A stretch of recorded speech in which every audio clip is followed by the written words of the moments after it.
anyway, the picture's not working. But, one of the things that they did, which was genius in Superman, was the fact that there were so many like talking scenes where there were other things happening.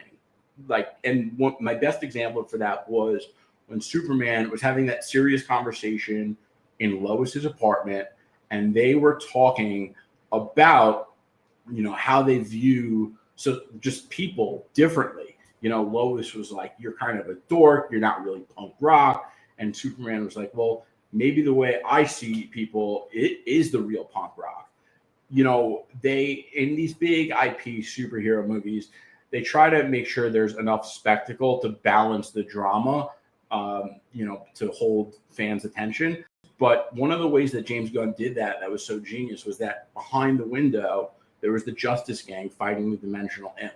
So these drama scenes where they got to drive, this character depth and character growth, and putting Lois and Superman's outlook just on the world against each other to kind of define both of them and define Superman's morality. That's like a big feat of his character. They were able to do that by keeping it spectacle, by just putting spectacle in the background. And they had a lot of things that they did in that movie to do that. And when you're watching that movie, the 2 hours really flies by, and you don't really feel those drama scenes where dialogue is so rich and so important. You don't feel it bog that movie down, and it feels like the 2 hours are just nonstop spectacle. James Gunn really is a brilliant creative, and he's an innovator. And I think he did a phenomenal job with Superman. And he, in a lot of ways, did things that we've never really seen before in superhero filmmaking.